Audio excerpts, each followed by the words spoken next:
it's pretty telling that there haven't really been a lot of leaks at all, quite frankly, which tells you that both sides are working in unison, working together. There's not so far, and I know it's taken a while. I do think the holidays played into that a little bit as well. Especially, with the lack of business days available in baseball for the Mets and the Correa side to work with. I think it's telling that there hasn't been a leak war of, it's actually not a big deal. The Mets are trying to save money or trying to save themselves on the back end. It's just nothing like that has come up. It's just the reality is with this deal with Correa. I think everybody knows Correa should be a super impactful player for, I would say, the better part of the next half decade at a minimum with his age and what he has been for the last couple of years so far.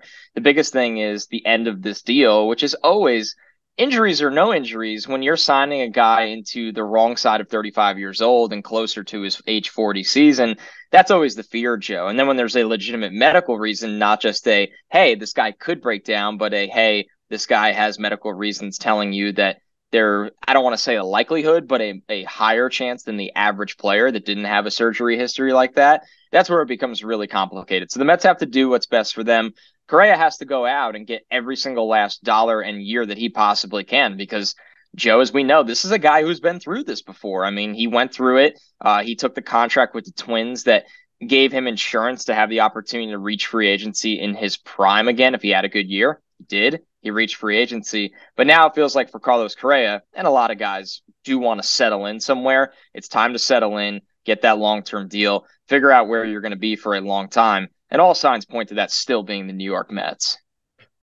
For sure. It's definitely pointing in the direction of the Mets. But one thing, you certainly want to be wary of, like you said, these long-term deals, let's call it what it is, almost every single one of them doesn't work out at the end of it, at the back end of the deal. You expect that. But if these medicals are saying, I don't want to speculate on timeline, but what if it's saying, halfway through you could have a problem. And if that's the case, maybe Steve Cohen's willing to eat a couple years like he did with Robinson Cano, but I don't think he's going to be willing to eat, $150 Half a million decade. dollars. Yeah. And half a decade. So it's a different conversation. But like you said, I think both sides know that they are the best match for each other at this point. Like, I think Correa and his camp know this is probably his last shot to get that long-term deal if he's signing one this offseason. Because if he goes out into a third foray into free agency with two teams, I don't want to say failing his physical, but not signing him due to the physical,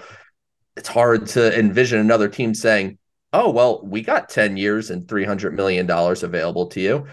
And then on the Mets side, Steve Cohen's public comments are something, saying that, They are. they wanted to make a move that's going to put them over the top. And this is that. And, there's not a pivot for them too. So if the deal falls apart, it's not like the Mets have something else to turn to that's going to make the same kind of impact.